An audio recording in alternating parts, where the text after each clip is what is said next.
اب وہ سخت ترین آیات آ رہی ہیں سود کی حرمت کے حوالے سے۔ سورۃ البقرہ آیت نمبر 275 سے آنورڈ۔ الذین یأکلون الربا، وہ لوگ جو کہ سود کھاتے ہیں، لا یقومون الا کما یقوم الذی یتخبطہ الشیطان، وہ نہیں کھڑے ہوں گے مگر اس حال میں جیسا کہ ایسا شخص کھڑا ہوتا ہے جسے شیطان نے، کسی جن نے چھو کے مخبوط الحواس کر دیا ہو، پاگل کر دیا۔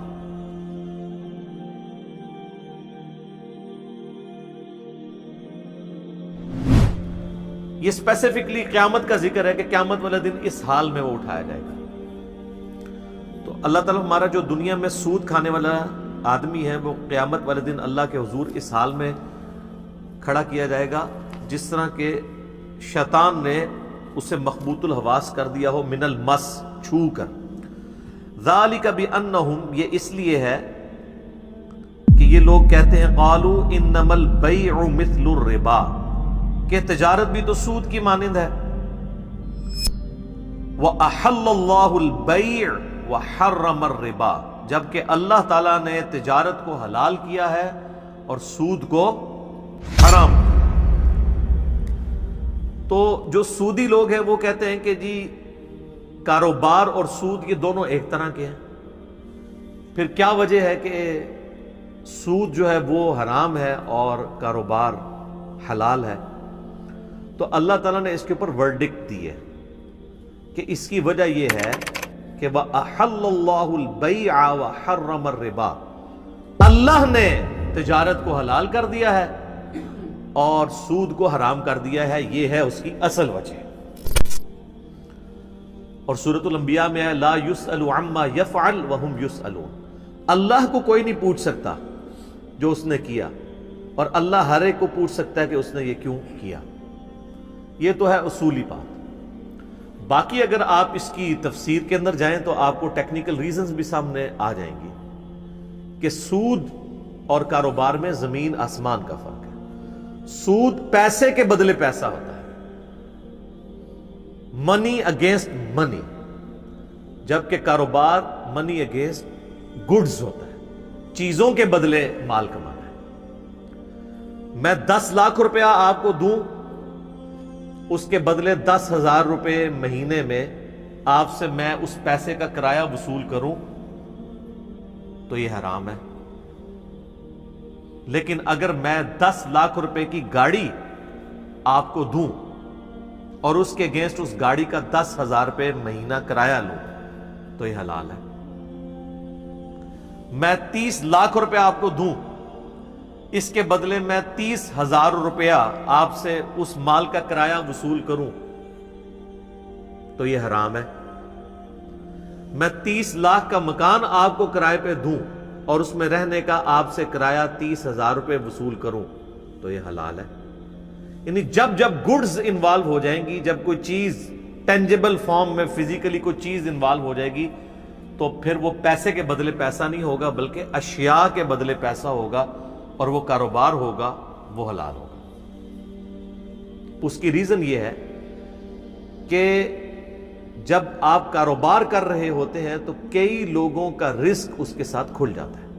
مثلا کسی نے رینٹ کار کا کاروبار شروع کیا ہوا ہے، گاڑی اس نے کرائے پہ چھوڑی بھی ہے، اب وہ گاڑی 50 لاکھ روپے کی بھی ہو نا، اس کے اوپر 0 زکوٰۃ ہے۔ وہ گاڑی جب روڈ پہ چلے گی، اس گاڑی کا کرایہ جو ہے نا مالک وصول کرے گا، اور وہ کرایہ اگر وہ کھا کے استعمال کر لیتا ہے تو اس کرایے پہ بھی کوئی زکوٰۃ نہیں ہے۔ ہاں اگر وہ کرایہ جوڑتا رہتا ہے اور سال میں 7.5 تولے سونے کے برابر اس کی مالیت ہو جاتی ہے تو زکوٰۃ دے گا، ورنہ 50 لاکھ کی گاڑی کے اوپر نہ گاڑی کے اوپر زکوٰۃ ہے اور نہ اس کی کمائی کے اوپر، اگر وہ کمائی جڑ نہیں رہی آپ ساتھ ساتھ کھا رہے ہیں۔ جیسے میں اکثر بتاتا ہوں کہ اسلام آباد میں کروڑ پتی غریب لوگ ہیں، F7 میں کروڑوں روپے کی ان کی کوٹھی ہے، زکوٰۃ کوئی نہیں ہے۔ ایک پورشن میں خود رہتے ہیں، دوسرا پورشن کرائے پہ دیا ہوا ہے 70,000 80,000 بعض اوقات لاکھ 1.5 لاکھ 3 لاکھ 4 لاکھ روپیہ بھی کرایہ وہاں پہ موجود ہے، وہ کرایہ اس سے وصول کرتے ہیں اور وہ مہینے کا اپنا خرچہ چلاتے ہیں۔ At the end of the day ان کی کروڑوں روپے کی کوٹھی کے اوپر زیرو زکوٰۃ ہے، کیونکہ انہوں نے اپنا مال رننگ میں لائے ہوئے ہیں۔ جو اوپر کرایہ دار رہ رہے ہیں ان کو اس سے نفع پہنچ رہا ہے نا۔ پھر اس گھر کے ساتھ وابستہ جتنی بھی چیزیں ہیں، کوڑا کرکٹ اٹھانے کے لیے کوئی مزدور آتا ہے، اس کی روزی اس کے ساتھ جڑی ہوئی ہے۔ پھر وہ بجلی استعمال کر رہے ہیں، اس بجلی کا کرایہ دے رہے ہیں گورنمنٹ کو، وابڈا کے پورے ملازمین کی تنخواہیں اس کے ساتھ جڑی ہوئی ہیں۔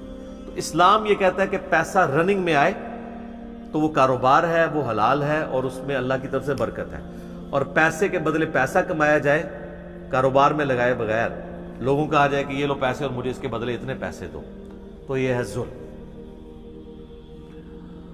اور یہ بھی یاد رکھیے گا کہ پروفٹ کی پرسنٹیج تو آپ فکس کر سکتے ہیں، لیکن پروفٹ کو آپ فکس نہیں کر سکتے۔ مثلا میں نے اگر کسی کے کاروبار میں 10 لاکھ روپے لگائے، کاروبار میں ایز اے سلیپنگ پارٹنر، جسے مداربہ بھی یہ کہتے ہیں، کہ محنت تیری ہوگی، مال میرا ہوگا، اور میں اس کے ساتھ یہ طے کروں گا کہ مجھے آپ نے کمائی کا سپوز 50% دینا ہے، وہ اب میری مرضی ہے، جس طرح ہم کنسنسس کے ساتھ کریں، 30% لے سکتے ہیں، 70% وہ لے لے، 30% آپ، آسان سمجھانے کے لیے 50% وہ لیتا ہے، 50% آپ۔ تو جو پروفٹ ہے اس کی پرسنٹیج فکس ہوگی، کیا؟ 50%۔ مراد یہ کہ اگر وہ 10 لاکھ سے 10,000 روپیہ کمائے گا تو 5,000 آپ کو دے گا اور 5,000 خود۔ لیکن اگر اگلے مہینے وہ 5,000 کمائے گا تو اب آپ کو 5,000 نہیں وہ دے گا، بلکہ 2,500 دے گا۔ اب آپ اس کو نہیں کہہ سکتے کہ جی پچھلے مہینے تو نے مجھے دیا تھا 5,000 روپیہ، تو فکس کر میرے ساتھ کہ مجھے ہر مہینے تو 5,000 ہی دے گا یا 10,000 ہی دے گا، تو یہ سود ہو جائے گا۔ کرایہ آپ فکس کر سکتے ہیں، کیونکہ اس میں گڈز انوالو ہو جاتی ہیں، کہ آپ نے کسی کو چنچی لے دی اور اسے کہا کہ روزانہ کا 300 کرایہ مجھے دینا ہے، تو اب یہ چیز کا کرایہ ہے، یہ بالکل جائز ہوگا۔ لیکن اگر آپ کسی کاروبار میں انویسٹمنٹ کرتے ہیں، پھر آپ اس سے فکس منی نہیں لیں گے، بلکہ پرسنٹیج لیں گے اس کی کمائی کی، اور اس میں یہ کہ اگر وہ اگلی دفعہ 20,000 کماتا ہے تو پھر اب آپ کو 10,000 دے گا، اگر 40,000 کماتا ہے تو 20,000 دے گا، 1 لاکھ کماتا ہے تو 50,000 دے گا۔ اور ایک اور بات، اگر وہ کچھ بھی نہیں کماتا، کچھ بھی نہیں دے گا۔ اور اس سے اگلی بات کہ اگر اس کو نقصان ہو جاتا ہے تو نقصان بھی وہ برداشت نہیں کرے گا، نقصان اس نے برداشت کرنا ہوگا جس نے پیسے لگائے ہیں۔ اسلام میں ہے کہ جس کا مال لگا ہوا ہے نا، نقصان اس نے برداشت کرنا ہے۔ کیوں؟ لاجیکلی، محنت کرنے والے تو محنت کی، نقصان ہو گیا، نقصان ہونے سے محنت والے کی محنت ضائع ہوئی، اور مال والے کا کیا ضائع ہوگا؟ مال۔ یہ تو نہیں کہ اس بیچارے کی محنت بھی گئی، اس کے بعد پیسے بھی نہیں تھے اور وہ پیسہ بھی برداشت کرے۔ کسی نے زمین میں کھیتی باڑی کی کسی دوسرے کی زمین پہ، فصل خراب ہو گئی، تو کھیتی باڑی کرنے والے کسان کی محنت کا نقصان ہوا اور اس کی جو ہے وہ انویسٹمنٹ کا نقصان ہوا۔ اب وہ یہ نہیں کہے گا کہ جی اس سے تو لاکھ کی کمائی ہونی تھی تو نقصان ہو گیا، آدھا تو برداشت کر آدھا میں، نہیں، پورے کا پورا وہی برداشت کرے گا۔ اس کا مال ضائع ہوگا اور کسان کی محنت ضائع ہوگی، ورنہ تو ظلم ہو جائے گا۔ تو یہ اس اعتبار سے یاد رکھنا ہے۔ اور دوسرا یہ بھی یاد رکھیں، بعض لوگ یہ کہتے ہیں کہ جی بینک والا سود تو حلال ہے، کیونکہ اگلے زمانوں میں سود یہ ہوتا تھا کہ امیر لوگ غریبوں کا استحصال کرتے تھے اور ان سے وہ مال لے کر اس کے عوض ان کو، یعنی غریب سے غریب تر ہوتا تھا، امیر سے امیر تر ہوتا تھا۔ آج کل تو بالکل الٹا سسٹم ہے، بینک خود کہتا ہے کہ آپ ہمارے پاس پیسے رکھوائیں، ہم آپ کو اتنا سود دیں گے۔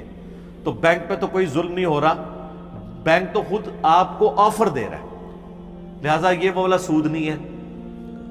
تو یاد رکھیں کہ سود فی نفسہ ہی حرام ہے۔ یہ تو اسی طریقے سے ہے کہ کوئی شخص یہ کہے کہ اگر مرد و عورت اپنی مرضی سے بدکاری کر لیں تو ان پہ کوئی سزا نہیں ہوگی، کسی عورت پہ ظلم تو نہیں ہوا، مرضی سے ہوا ہے۔ چونکہ زنا فی نفسی ہی اللہ نے حرام کیا، لہذا بالرضا بھی حرام ہوگا اور بالجبر بھی حرام ہوگا۔ سود خواہ استحصال کے طور پہ کیا جائے کسی کا تب بھی حرام ہے، اور خواہ دونوں کی مرضی سے ہو تب بھی حرام ہے۔